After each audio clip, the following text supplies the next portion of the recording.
What up, y'all? Y'all having a good time? Y'all doing good? Yeah. I don't know exactly how I follow up all of this. I wish they went this hard at rehearsal so I would notice that my game up, but yeah. Just get your piece. One night, while I was walking back from a party, I felt a sensation in my stomach and I felt compelled to stop walking. I looked up, saw the innumerable stars in that purple sky, opened my mouth and I yelled to the heavens above, God, I am hungry! Where is my rib? I've been searching for so long and none seemed to be the right one. Because you see, I come from New York City, and there are ribs from all over the world in that melting pot. And trust, I have sampled my fair share.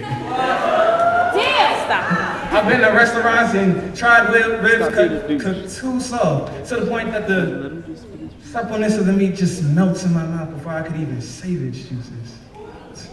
And the next thing I knew, the meal was over. The bill was paid and the tip was left, as well as my stomach with a sense of emptiness. I've been to delicatessens on the corner where ribs haven't been cooked enough. Hard, rough, unyielding to the strokes of my tongue, to the pull of my teeth on their long, slender frames. Unsympathetic to my cravings. Shit, they just wanted a dude who would eat them and eat them right. Make them feel bad when all was said and done, as if they had the time of their life, as I tried to devour every single last piece. And damn, did I develop a little bit of swag. Had a little culinary confidence, since most dudes were trying to mince meat with these little tiny switchblades, and I was cutting it just right with my oversized butcher knife, but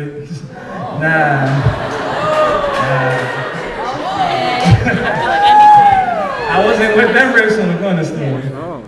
You see, that meat had a richness all too familiar with the hood, and I was looking for a meal a little bit more cultivated, dedicated to the elevation of my taste buds. One day, I approached this massive, awe-inspiring buffet, and word on the street was, Ruby Tuesdays and TGI Fridays couldn't match in an hour, no, in a week, the amount of satisfied customers this place turned out in a minute. But despite knowing all this, my expectations were non-existent. But the second I stepped in the door, I saw it. The rib I knew would satisfy my needs like bread and wine and communion. I just knew it had the perfect balance of hickory smoke and honey barbecue sauces, and it just had a tenderness that would surpass anything mama could have ever hoped to prepare. And so I ran into the first plate I saw, and I told him, yo, I need this rib. That I would die without this rib. That my digestive system threatened to go on strike until I had that rib. But sadly, he informed me that the rib had already been purchased by someone with more dollars than I am. As I watched that man sit down to enjoy his meal, sink his teeth in for the first bite, saw the smug look of satisfaction on his face, I don't know, I felt a burning sensation in my chest. As if all the years of inadequately prepared red meat were finally catching up to me, but eventually the pain subsided and my hunt for the perfect rib progressed.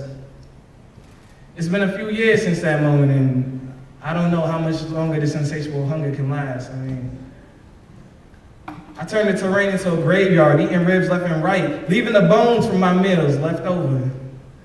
I don't know, maybe it's like Jay said, I just have an appetite for destruction.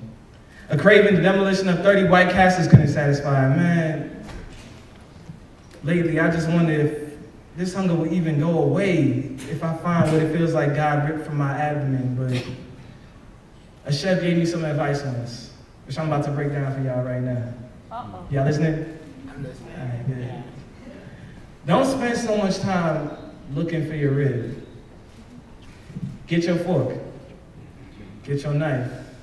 Get your A1 steak sauce and get your barbecue sauce and a little bit of garlic bread. So that way when that rib does finally come out the kitchen, you got everything you need to make the perfect meal.